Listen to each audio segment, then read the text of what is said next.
Brokers Digest, a webcast series by The Edge Singapore, discovering market opportunities with you.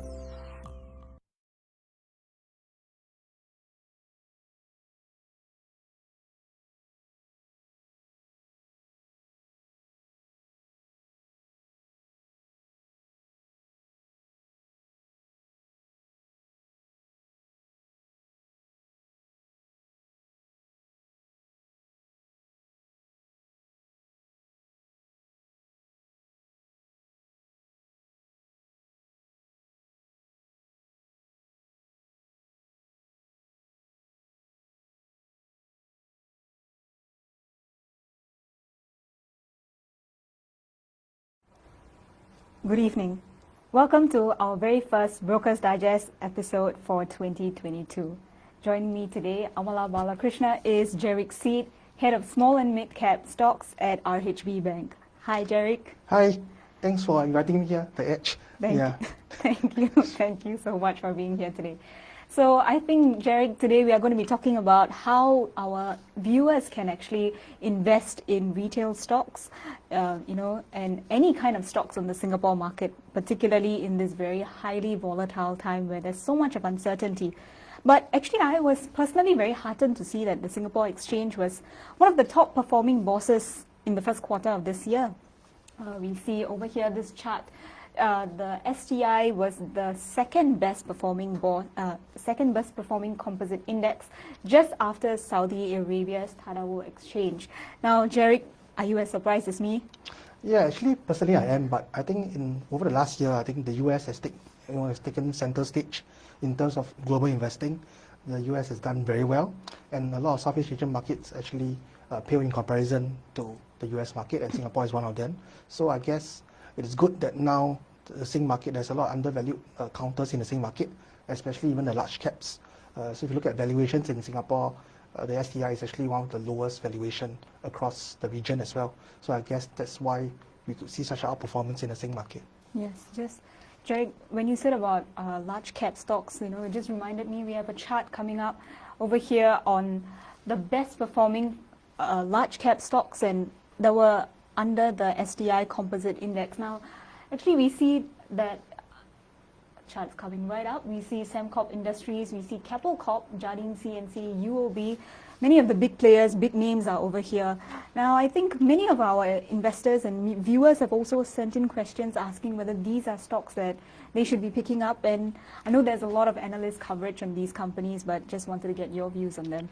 Sure, I think some of these stocks are they are worth holding for long term, especially like Singtel, Keppel Corp, the banks especially. Now that we are going to a higher interest rate environment, banks will be one of the key beneficiaries of a higher interest rate, so they will certainly do better. Yeah, so we do think that banks, I think our house views that banks are a good addition to your portfolio as well. Yeah, so certain other stocks are, that could actually benefit as well would be Keppel Corp. They are undergoing a big restructuring, right? So that could actually further enhance the true intrinsic value of the company, which is not really reflected yet, potentially. Yeah, so, yep. Right, Jerick. I completely agree with you on that. So, to our viewers, we have a poll coming right up for you, just to ask about your concerns as you are investing in this highly volatile and uncertain time. And what are your key concerns when you're investing in the local Singapore exchange? Is it really because of a perception of low liquidity? Is it uncertainty from the Russian-Ukraine crisis? Or is it a fear or reservations on the reintroduction of COVID measures and restrictions? Now, personally for me, Jerick, as our viewers participate in this poll, these options are all concerns that I have personally. And I would say that for me personally is the uncertainty of the Russian-Ukraine crisis, because just early in the year when we were catching up as well, asking just to get your perspectives on stocks that our viewers should be looking out for this year, we were talking about how Food Empire would be one of the best companies to look at. But just in a matter of weeks, we saw that the crisis happened, and then there was so much of uncertainty, and I saw that even you have changed your position on Food Empire as well. So what's your view? On Food Empire or on both, actually, on the situation, yeah. Yes, I do agree that I think things change very fast, and Yes. such macroeconomic factors we cannot, maybe political factors we cannot control. So I guess, yes, the greatest concern is really on the Russia-Ukraine crisis, because if it escalates, any escalation would be quite a big change to the current global climate, and it would certainly impact the global stock market. Yeah, so I think out of the three of your choices, I think that, yeah, the Ukraine-Russian crisis currently is one of the biggest impact and also the biggest uncertainty in the current market. Whereas for me, I think that COVID is mostly, I would say, endemic in most countries already. Even for Singapore, there's good news today that most of the discos and nightclubs are open, Yes. right? And only a few days ago, they announced that we are back to 10 packs, and mask off for public places. So Yes. you can see that generally we are going back to pre-COVID life, or the government is trying to. So I think going forward, even for COVID cases, the hospitals are managing them very well, because of even all the vaccines that we took.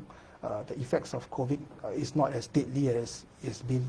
So yeah, I don't think the concern for that would be big in the future, unless there's a new deadly variant that comes out. Yeah. Yes, I do agree with you, Jarek, and we do see that everybody is very happy with the news. Shortly after the announcement, I think a few weeks ago, the stock market really performed outstandingly, I must say. So I would say that it's a step in the right direction. So what counters specifically do you think would be resilient, especially in this current time as things are opening up? Resilient in current times, you mean which industries will do better for this opening economy? Yes. I think if you look at economies as per se, I think entertainment industry will come back. Consumer industry would also be something that that to look at. For example, like if you're expecting tourists to come back to Singapore, Jumbo Group will be one to look at, because primarily last time their customers are mostly from tourists. I mean, the customer base from tourists, but now it has changed to majority local. Yep. Right. So you can look at also companies that do entertainment, like for example, like MM2, Unusual, GHY. So for like when concerts starts coming back, I think should be rather soon, I hope. Right.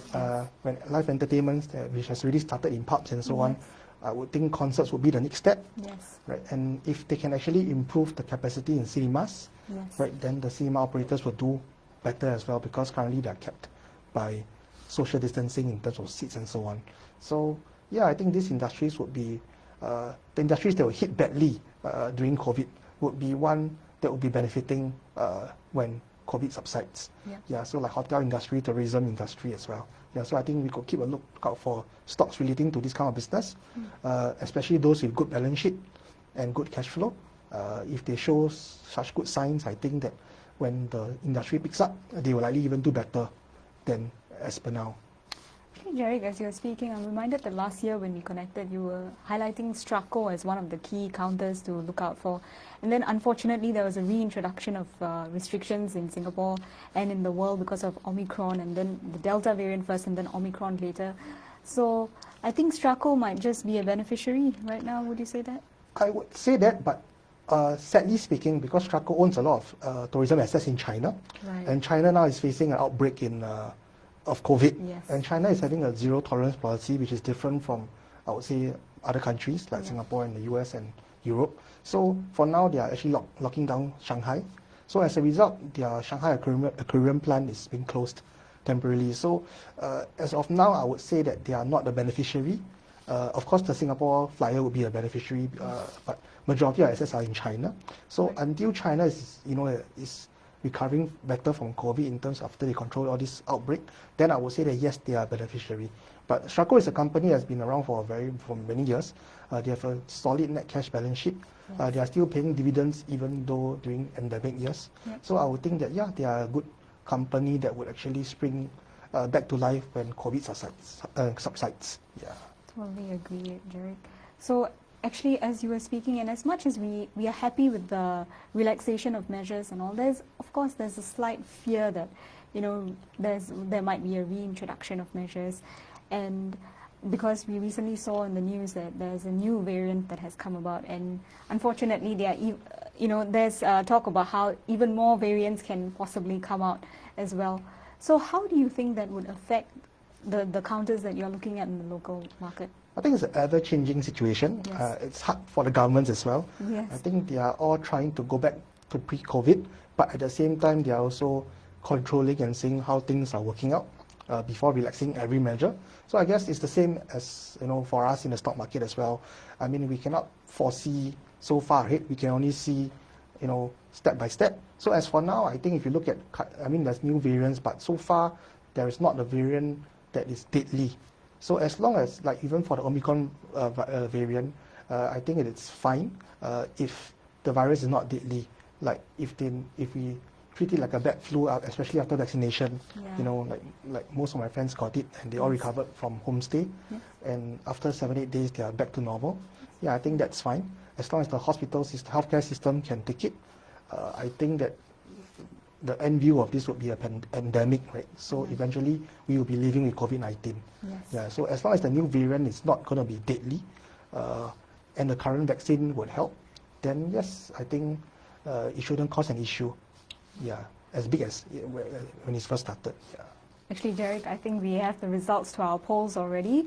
And just as you said that, we are treating COVID as endemic, 0% of our participants have actually chosen that option C of being concerned about the reintroduction of COVID measures. The biggest concern amongst our viewers is the perception of low liquidity in the market. And a smaller percentage of our viewers have selected the uncertainty from the Russian-Ukraine crisis.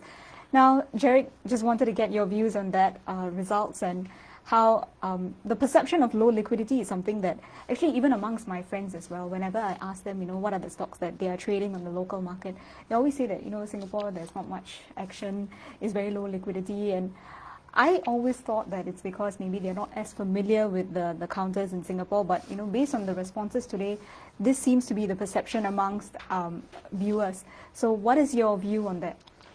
For me, I think yes, this problem has been an ever, problem that has been around for very long, especially for me because I love the small cap sector. And if the large caps have lower liquidity, the small cap is even worse, right? So for me, I'm a big supporter of the small cap sector, and liquidity has been a key concern for a while. But I think that's because a lot of people do view that Singapore is a small market in general, which is true. And if you look at the global companies, I think a small percentage of companies make it to the global scale, right? So that's why it may be causing this low liquidity. But I think it's a chicken egg problem whereby we need more participants, and we also need. People complain that there's not enough attractive companies. Yes. So I guess end of the day there will be a balance that will come, and eventually this problem will have to solve itself through government support or through more companies looking at Singapore as a more attractive option to list. We have to change our way of positioning sometimes or things like that, and we also have to see whether our current local investors are also willing to pay higher valuations for these companies. Like for example, for tech, I would say that if you compare tech valuations from Singapore and Malaysia, right? Singapore tech companies are trading at a huge discount as compared to our Malaysian peers, which many of the CEOs are also complaining to me about, right?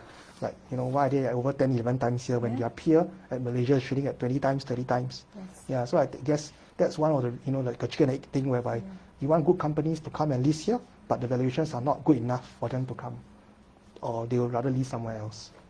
Jerry, you are the man to ask about good small mid-cap stocks to invest in. So maybe do you have 3 picks that our viewers can look at in Singapore? Sure. So for me, I think I'm still quite bullish on the tech sector, especially the semicon sector, even though I think that semicon did a good run last year and they have actually corrected, over the first quarter of this year. But for me, I do like 3 names in particular. I do like Venture Corp, which is the large cap tech manufacturing name. I also like Franken, which has his semicon segment is still booming, and also I like Aztec Global, which is also a manufacturer. The main reason for Venture and Aztec is because they have a very strong order book. Last year, because they had a shortage of components, so they couldn't really fulfill the order book, but the demand from customers has been huge, and it is still growing very well. So we do think that over the course of this year, second half of this year, when the supply chain starts to ease out, these companies would do actually very well once the parts are all available to them. Yeah, so there's no more restrictions holding them back. and they are still generating positive cash flow. Dividend yield is still good. Yeah, so we do like these companies, and we do think that they are, over the last year actually EMS players didn't do well, but we do think that this might change this year. Yeah. Okay. So maybe, Jarek, just before we conclude on our segment today, just wanted to ask you one key question that has been coming out, and personally as an investor myself, as a journalist who's writing on this, I'm very concerned about the inflation and how it's going to affect the various sectors and the various counters. So how do you think viewers can work around this issue as they are trading in the months ahead? I think inflation is a real key problem that I think even governments around the world are cracking their head on how to solve this issue. Like raw material prices have been skyrocketing over the past few months, oil energy prices as well, and this is something that they cannot control. We all know that the the Federal Reserve in the US is going to raise interest rates aggressively over this year. We do think that you can probably invest in the oil and gas sector, energy sector actually, because energy prices actually follows inflation very well. When there's inflation, energy prices typically rises. Yeah, so if you are invested into that sector, basically you have some natural hedging against inflation. Yeah, so we do think that for some companies that have pricing power also, especially niche pricing power business model, they will also be beneficiary of inflation, or rather they will be defensive against inflation because they can increase their pricing, and yet the consumers have to pay for the product if they want it. So we should go for, investors can go for such companies that has a pricing power against others. There's a niche for their goods. Yeah, I think that would be one of the key things to look at. Thank you so much, Jarek. I think we've come to the end of our Brokers Digest session. So many great tips that you have shared, entertainment stocks that we can look out for, Franken, Venture and Aztec that we can look out for, and many, many other gems that in the market that our investors can look out for as well. So with that, thank you very much for joining us this Monday evening for our very first Brokers Digest session for the year. And please do tune in to our upcoming webcast series, and you can check them out in our Facebook page that will be out soon. So thank you very much and have a great evening. Thank you. Thank you, Jarek. Thank you.